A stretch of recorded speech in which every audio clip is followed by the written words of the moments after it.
Hello, my name is Casey Davis, and I'm the County Extension Agent in Camp County here in Pittsburgh, Texas. And I do apologize, this video has been long awaited, I'm sure. Had several technical difficulties and other issues to work through, but we got it going now. So I just wanted to do a quick recap before moving on into the results of our winter annual weed control demonstration. So if you remember, we had a variety of weeds present, including purple deadnettle, henbit, Carolina geranium, spurweed, also known as lawn burrweed, various different chickweed varieties, various different clover varieties, and we probably would have some buttercup and yellow wood sorrel had the areas gone untreated. There was also some field matter that I point out in the live portion of the video that I was able to record. Also, if you remember, the 6 different plots that we were working with was, of course, the control. So we had no pesticide or home remedy application at all. We just let the weeds grow. In plot 2, we applied Atrazine. In plot 3, we applied Atrazine plus a 3-way mixture, which included 2,4-D, MCPP, and dicamba. In the 4th plot, it was just the 3-way mixture. In the 5th plot, we used a home remedy commonly seen across Facebook and Google that included a mixture of dish soap, Epsom salt, and vinegar. In the last plot, we used a 4-way mixture including panoxylum, sulfentrazone, 2,4-D, and dicamba. In this next slide here, I'm going to go over just some various aspects and information about those different products.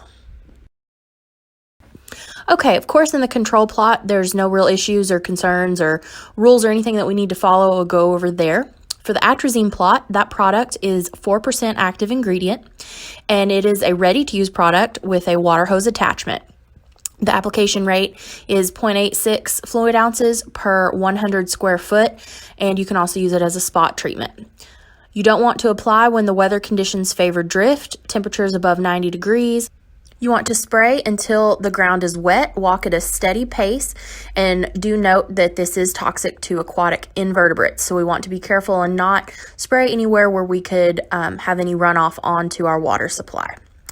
The desirable grasses that Atrazine can be used on include St. Augustine and centipede grasses. Now you'll note before I had mentioned that the desirable grasses here in this area included a Bermuda grass mix, but I needed to edit that, and we actually just have a good turf grass mixture, and all of these products did not do any kind of harm or stunt the desirable grasses here. So anyways, we don't want to allow pets or people to re-enter the area until the products have dried, and that goes for all of the products listed here. Atrazine is rain fast in 24 hours, and there was actually no recommended personal or PPE listed. I'm going to skip on over to the 3-way mixture because for the plot with both of those products, obviously we just combine the two. So the 3-way mixture included 7.59% 2,4-D, 1.83% MCPP, and 0.84% dicamba. The rate at which you spray that is 2 fluid ounces per gallon, and that is for 500 square foot. You can see on there each plot it was roughly about 100 square feet, so I was able to do that math and calibration fairly easily.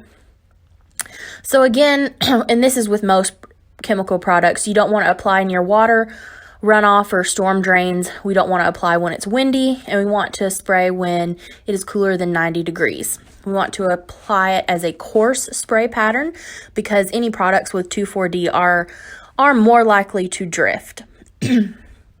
So desirable grasses, could have used this on any kind of turf grass or Bermuda grass, any kind of lawn grass really, it says it's safe for.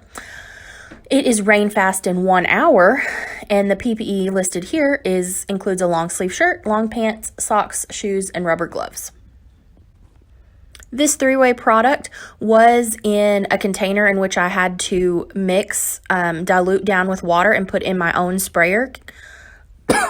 And so I was able to mix that up at the correct rate and spray and use at the correct rate, emptying out the container because I only mixed up exactly what I needed.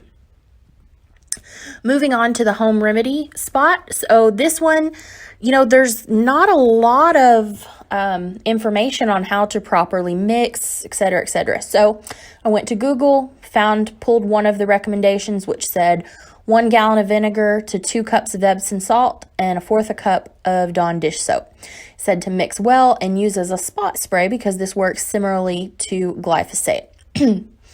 Again, don't use on desirable grasses, spot spray only, and make sure to spray in the afternoon when the weeds are not damp, which basically same thing as any other products. You want to wait till after the dew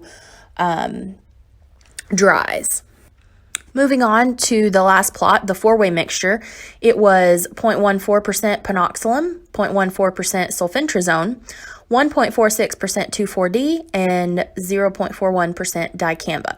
This one was also in the ready-to-use container with the water hose attachment, and it recommended to spray at 1 fluid ounce per 100 square foot. Same thing, don't apply when drift is apparent, don't apply when the wind is blowing, don't apply near or where any runoff can happen as well. The desirable grasses that this is safe to be used on is St. Augustine, Bermuda grass, buffalo grass, centipede grass, and a variety of others as well that aren't real common to this area. Again, you don't want to allow people or pets to re-enter the area until it has dried, and this one stated it was rain fast in 4 hours. The PPE recommended is a long sleeve shirt, long pants, socks, shoes, and rubber gloves. So all this information was taken from each of the individual product labels. Every pesticide product out there should have at least this information on there.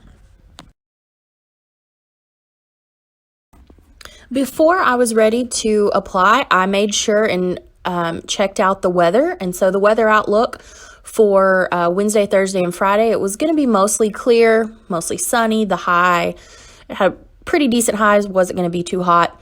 I did spray on Thursday morning, so I double checked again, and it didn't look like we were going to have rain until almost 24 hours after. I think the rain ended up holding off a little bit longer anyways, so we were great in that regard.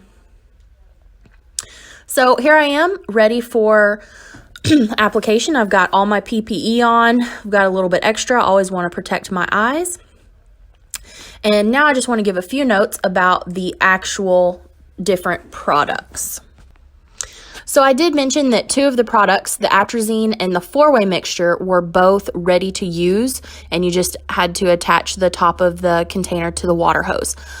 I don't know that I would recommend this. After using it and getting out there and doing it myself, y'all, it was so difficult to control the rate.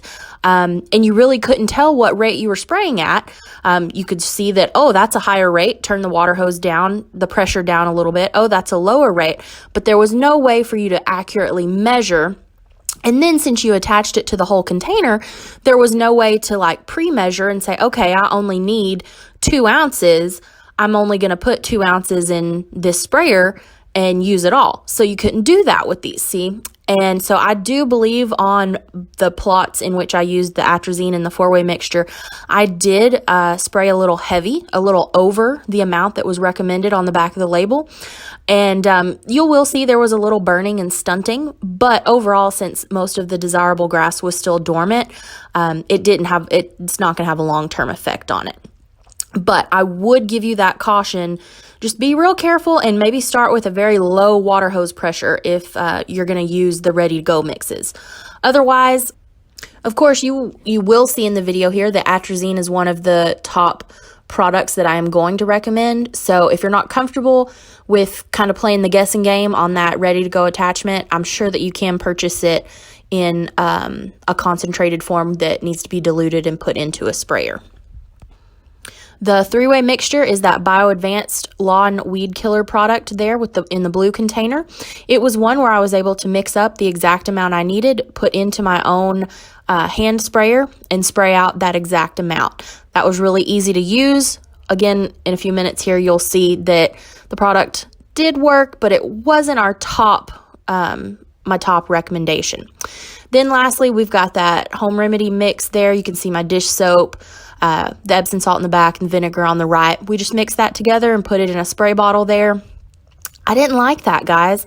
Not only did it burn off immediately in the first few days following application, but then everything it burned off, it just burned off the tops of the plant, and then that plant just continued to grow, and it really didn't phase it in the long term. Okay, I'm actually going to break this down into 2 videos, so we're going to end this one here, and then if you will go ahead and go watch the next video, that's going to show you all of the results from this winter annual weed control demonstration from this year, spring of 2021.